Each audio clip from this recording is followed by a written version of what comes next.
Hi, everyone. This is Christine Tao. Hi, I'm the co founder and CEO of Sounding Board. We're a dynamic leader development suite that offers tech enabled coaching and mentoring solutions. And welcome to our live stream, Leadership Live.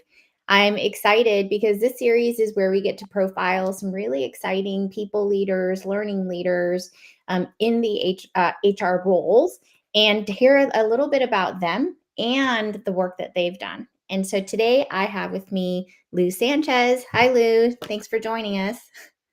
Hey, everybody.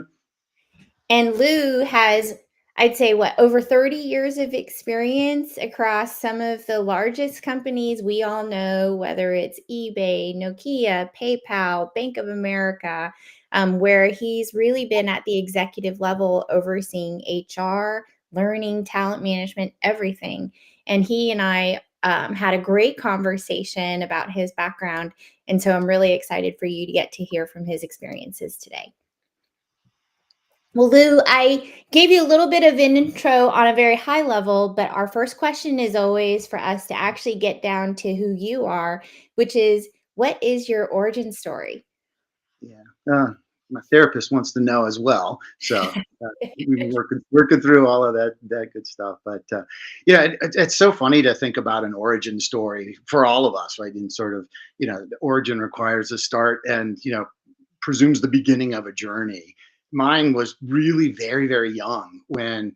I'm a kid of a Navy officer who went on to have a 40 something year career in U.S. law enforcement after he got out of the U.S. Navy, and just can remember from the earliest days conversations with my father and my parents actually about leadership and what it means to be a leader and what it means to be a follower. And it's kind of odd to think about that as a 5, 6, 7 year old kid, but living in an environment on Navy bases around the world and lessons all over the place. My parents were so focused on education and education as a means to prosper and make a better life for the next generation, and instilled a lot of those messages early on. And that was a foundation for me that accidentally began a career in HR. Totally wasn't going to get into HR. Never even thought about it. I was actually going to be a journalist or an advertiser, sort of in the days before Mad Men, feeling like that was really cool, and went to school for that. And at Syracuse University was in a program that identified folks that might have potential to go and do some really good things in business, and got very, very fortunate early on to get selected into this fellowship, and then worked for IBM in their instructional design division. And at that point really got exposed to this whole version of training development and how do you get thousands of people to do stuff that's important. And the process of it is exactly the same as the process for building advertising. And I'm like, oh my God, this is really cool. I could do that and not have to sell, Frosted Flakes or whatever. That just spoke to me. And, over time, just, kept going and going and going. And, here we are many, many years later.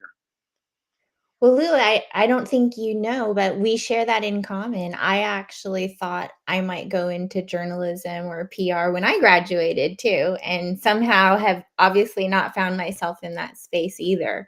But I do feel like one of the things that you just named, which is true of me as well, is you said this word accidentally, right? That your career from the if you look on LinkedIn, looks very intentional, exciting, and you've obviously accomplished a lot.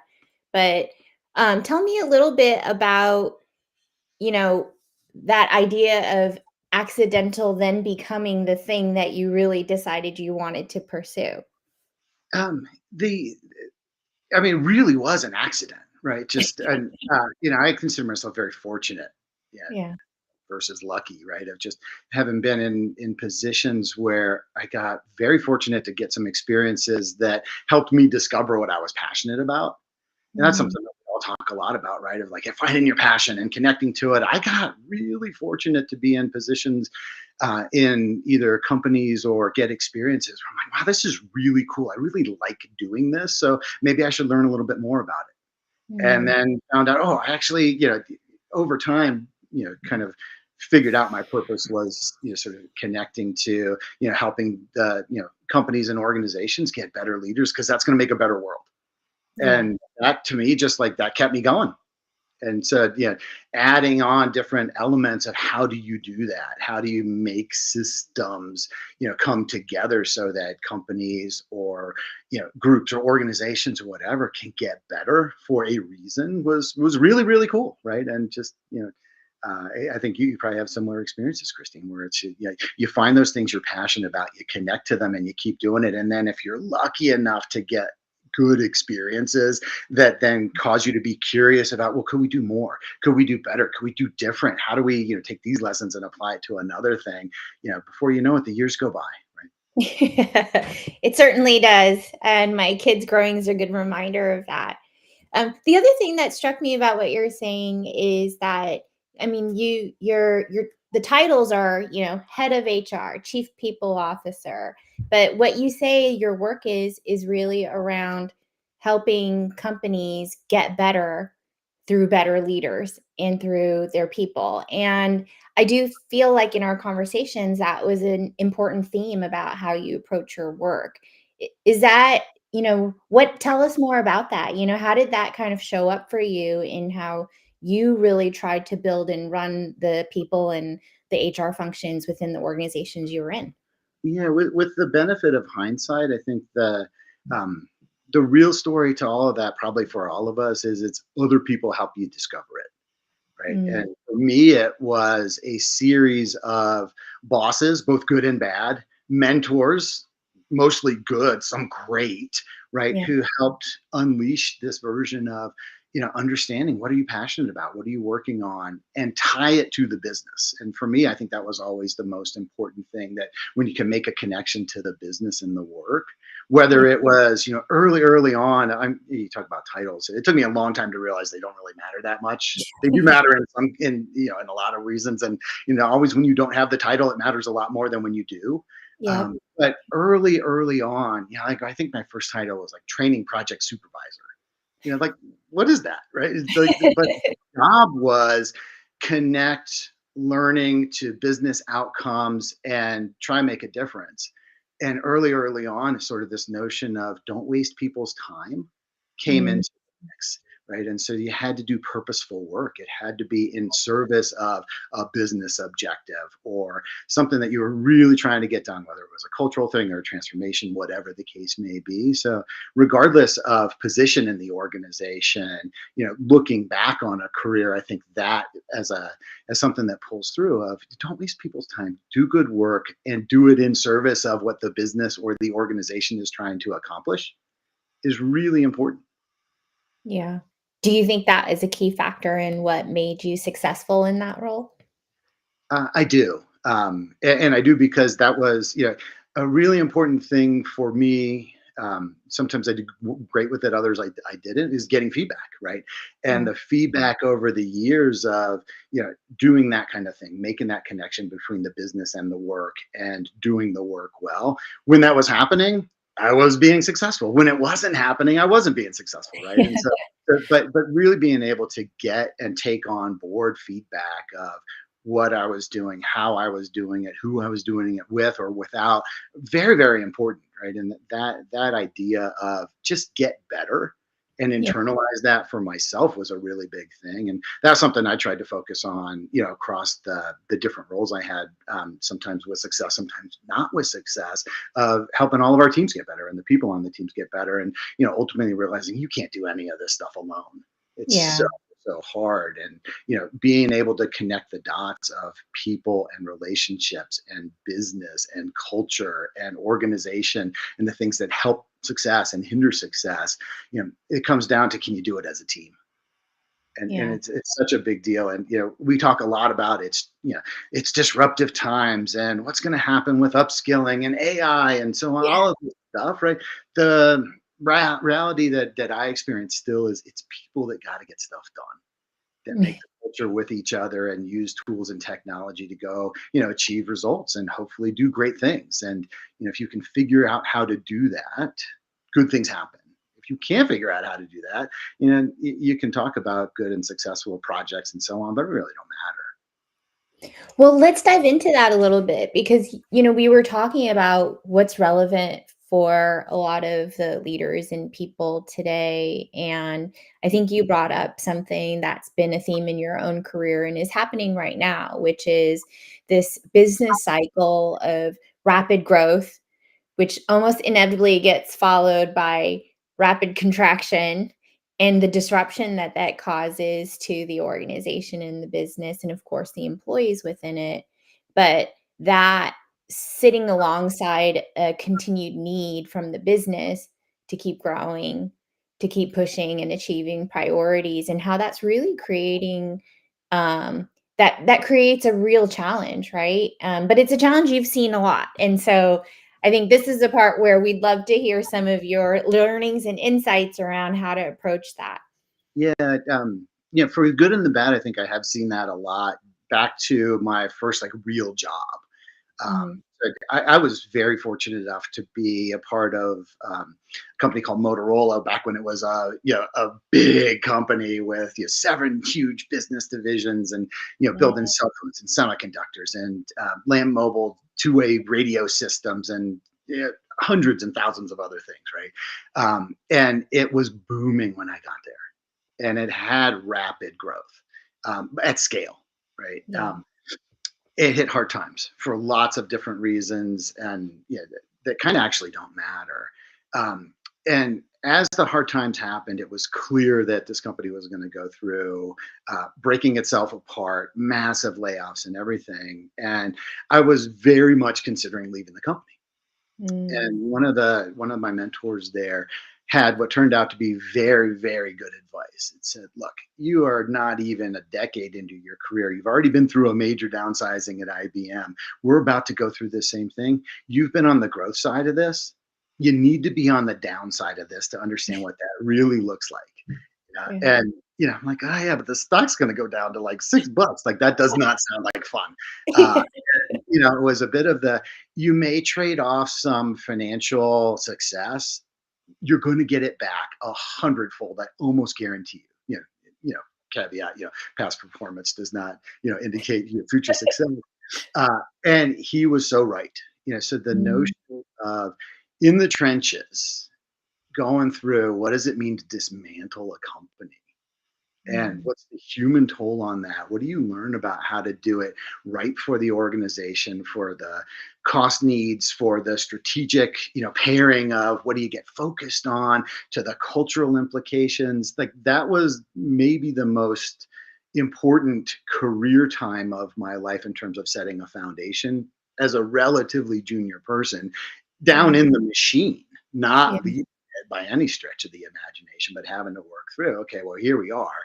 We're going to have to move, thousands of people out of the organization, and learning how to do that with humanity and empathy at a time when that wasn't a real big thing was huge, right? And that lesson of it's people that are losing jobs for whatever reason, I think is the most important one to work through. Yeah. The implications on the folks that are still there after is the second most important one to That's work. right. That's right. Like these are all people that are choosing or not choosing to come to work every day and give it their all for the sake of what this company is saying it needs to go get done. And that as a through line, I think is really important, over decades. And for all of us that are going through companies that are growing fast and thinking through, are we growing too fast? Are we adding too many resources? What's the implication going to be if we make all of these hires just because we have budget right now and the outlook looks rosy or we had funding? Yeah. And this case may not hold, and a lot of these folks are not going to be here later on, and that's our fault as a management team or as an HR team or whatever, to really work through how do you plan those scenarios. And hopefully they never come true, but being ready for the downside of growth, I think, is really, really important for all of us as professionals to think through. Of every head we add to an organization is potentially a head that's going to leave.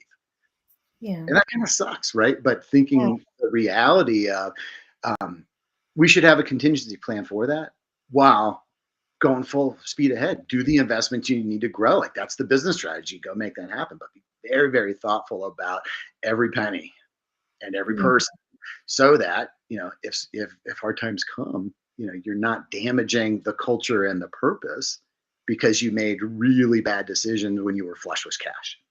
Yeah. Well, Lou, I think that's a reality just given the economic environment we've been in for the last couple of years for a lot of companies, right? And I hear for a lot from CEOs, from people leaders about how they're trying to continue to engage their employees, the ones that did not get restructured, to continue to do the work. What do you have any very specific learnings or approaches, especially you named that you did this while you were in the trenches, not from above, right? That you really saw to that had an impact in helping build back to growth? Yeah, I mean, I think at multiple levels, I think this notion of treating people like humans and adults throughout the process, especially when you don't know who's going to be there when things go forward, right? Yeah. It really, really important. And one of the big lessons I learned from the time we had at Airbnb when the pandemic hit and our business, the bottom fell out, right? Yeah. And we really worked hard to maintain as much of the business and not go through layoffs for as long as possible. So Yeah. the management team, the leadership team there, and the people down in the trenches were doing everything possible, but almost impossible to keep the business going as it needed to go Yeah. when there's no customers able to travel. Right? Yeah. Hosts can't host, and guests can't guest when there's no way to get there. Right? And so, Right. it being a part of a business that had to then shed expenses and things that were um, deemed as almost sort of nice to do's, but not important to the long term strategy, which really was the business of hosting and bringing people together.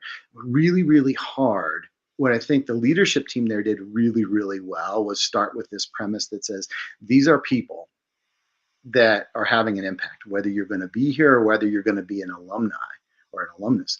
Um, Very important that we are honest, that we are upfront, and that we are able to say what we can and can't do, and to do that as much as we can, starting from the top.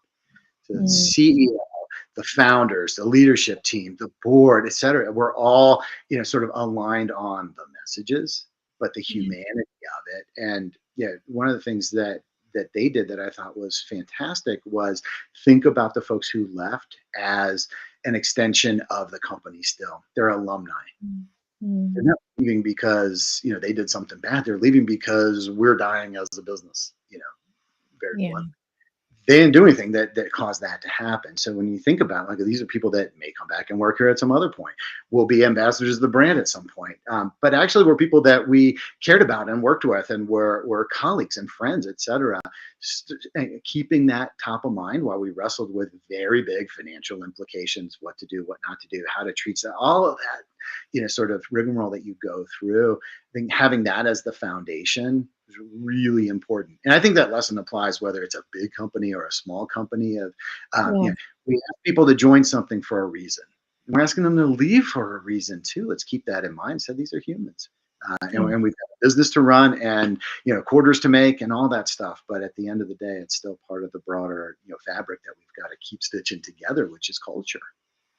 Yeah, and I think that, amidst the scenario planning, the business planning, all of the important business priorities you have to keep in mind, oftentimes it's this kind of humanity piece or the leadership piece that gets lost, right? And it's understandable in the sense that there's a lot of pressure and there's a lot of time bound pressure on the business at that time. But we also have certainly seen that it's one of those things that doesn't actually cost anything, but it can go so far in terms of the impact you have if you can approach it with intent. Well, and especially when you think about, take the scenario where you're downsizing a business that's grown rapidly, but you still have great product market fit and you just can't do it at the scale that you were trying to do it at with that many people or engineers or whatever. The reality is you need to keep performing and Yeah, you're going to have to perform with fewer people who probably have a lot fewer resources, not just colleagues around them, but the expectations probably don't go down that much. So the pressure on the organization to execute is yeah, massive. That bubble of dealing with change and grief and loss is going to affect productivity. Right? No question about it. It happens. We've all seen it. So being able to then right the ship, if you will, right, by connecting with the people and being honest about what's going on when it's going on to the degree you can, as much as you can, I think is really, really critical. Every place I've ever been, the corporate BS gets called out. And the leadership teams don't always hear it, but the people always know. The real Yeah. story eventually comes out in some way.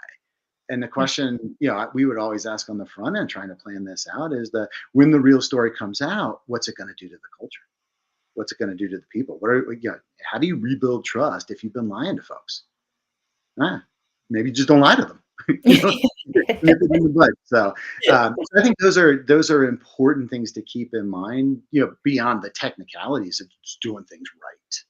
Right, Yeah. and being grounded, and then like if you're going to go through growth, do it right, do it thoughtfully, and if you've got to go through a reduction, really do it right, but be grounded in the notion of what is the right thing to do for the people, what is the right thing to do for the organization, and use those as decision frameworks. Well, I'm going to push you a little bit to give us some insight into how these decisions get made, because one of the things we hear a lot is, and we've seen, to be honest, is that with a lot of the restructuring, that's often hit HR and people investments first, sometimes, right? Whether it's in terms of headcount or the programs or initiatives that they are able to run. Give us a little insight into how those decisions are made at the high level, and then how folks that are in those roles that are trying to still execute, like you said, and how they can still do that, or how to approach that when they have less resources. Yeah. It, I can speak from my experience, Yeah. which maybe some applies and some doesn't. I said I was fortunate before. And one thing I really think I was fortunate in, at every place I've been, there's been a real strong partnership between the head of HR, the general counsel, and the CFO. And that Okay. sort of triumvirate, I think, is so important when it comes to how are you going to handle growth and how are you going to handle contraction. You know, that as a kind of the inside forces that really help make decisions around what are we going to do, and balancing sort of investor relations, balancing the people, culture, technology, balancing hey, how do we just make the money work, Yeah. and advise a CEO or a founder around this is really what we think we should do, and having a point of view that is a collective point of view. It may not all be agreed. Everybody has to have a different perspective and their own perspective from their functions, but the decisions between leadership teams, and especially the CFO, the general counsel, the CHRO, very, very critical, right? And getting Mm. onto the same page with the CEO, with a founder, with a broader management team. Without that, I think it gets really dodgy around. There's too much weight on one side or another of the decision. Yeah, Mm. they're Yeah. too much on the side of, well, we want to keep all these people here, Yeah. because we have so much work to do, and our products aren't going to happen if we don't have this many engineers and product managers and program managers and so on. Or do you err on the side of like, look, we're just not going to make the quarter? Or do you err on the side of legal risk? All of those are real factors that have to come into the Yeah. debate and the discussion about what's the best course for this business, Yeah. whether it's public or it's a nonprofit or whatever the case may be. What's the best course for the business, and how do you hear all of those voices to come to a decision around what are we going to do, how are we going to do it, and how do we stage it? And the Mm. staging and communication led by those leaders that everybody's going to look to and that are on stage 24 hours a day, very critical. Yeah. Yeah.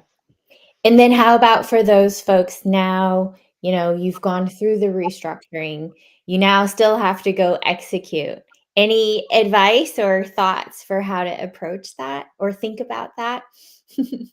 Ah, God, it's hard. It's just the and acknowledging it is hard, and all of the sort of not quite paradoxes that exist. Naming the dilemmas, right? We need to deliver this stuff, but we don't have anybody to work on that project right now. and problem solving and having open dialogue really important. Sometimes it's immovable objects, right? It's like you got to deliver and figure it out, and it's just be innovative and haven't been in the been in the trenches. That's really hard to hear. It Yeah, is like, and especially in the world where if an organization has almost overinvested and you have this luxury of resources, sometimes it is easier to get stuff done with big teams, but it's also harder to get stuff done with big teams, right? So focusing yeah, or getting a chance to focus in on, here's who we got, here's what we have, the tools at our disposal, what can we do without convincing ourselves we can't do it, I think is yeah, really important dialogue and conversations at teams. And I think the other thing to recognize is, what are the real dependencies post sort of downsizing and the reality of you still have to deliver. I always found that great program managers were essential. yes, Whether it's in an HR team where we lost half of the operation folks, or we don't have as many recruiters, or the comp team or the benefits folks took it, whatever it is, right? And the training people, we always were like, oh my God, we're going to be the first to get cut. That was never my experience, but I think that was, sort of almost every function is like, we're going to be the first ones to go. But the reality is there's a lot of folks staying, yeah. and having folks who can organize the work and get clear around what are the dependencies and the risks, and let's convince ourselves what we can do and not what we can't do, really important. Well, I do think it's actually a nuance I hadn't heard before because, most companies do talk about like, well, no matter what we've like most important, we have to execute.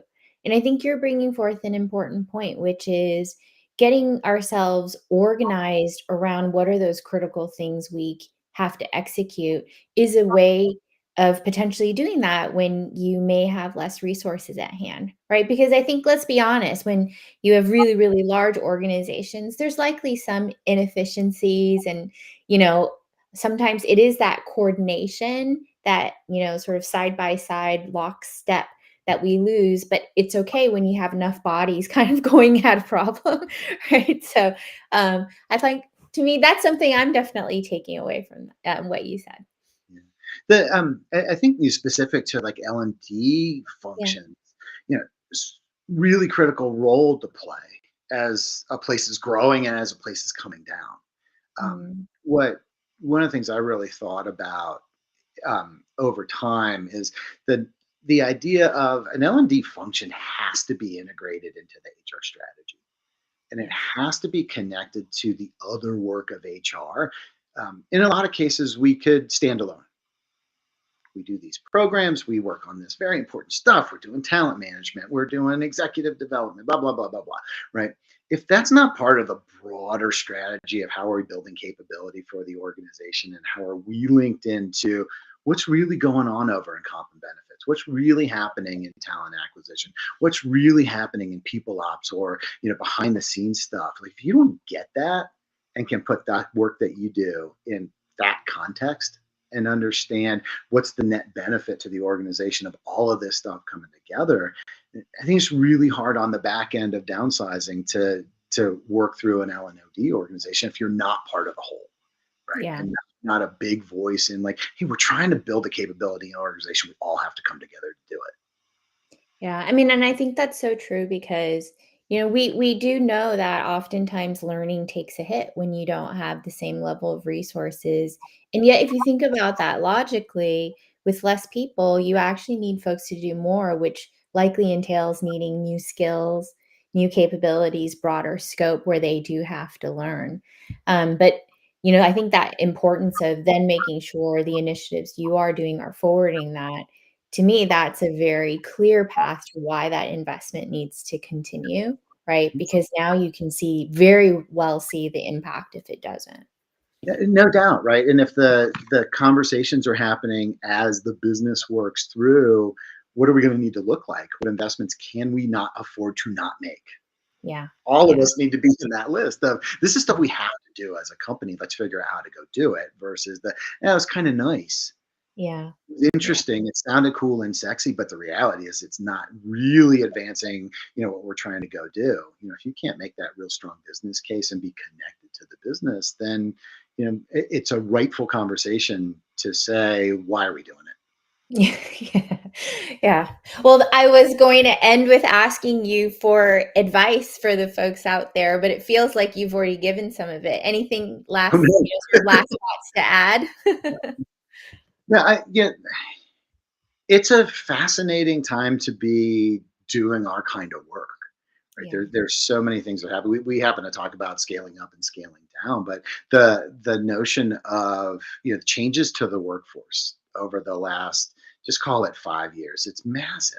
Yeah. It's pretty big 5 years before that, and pretty big 5 years before that, and so on and so forth. But it really feels like this convergence of changes in work patterns, changes in customer behavior, all this hybrid work, the advent of technology and tools, so really on a pretty steep curve that have implications on skilling, reskilling, the nature of work.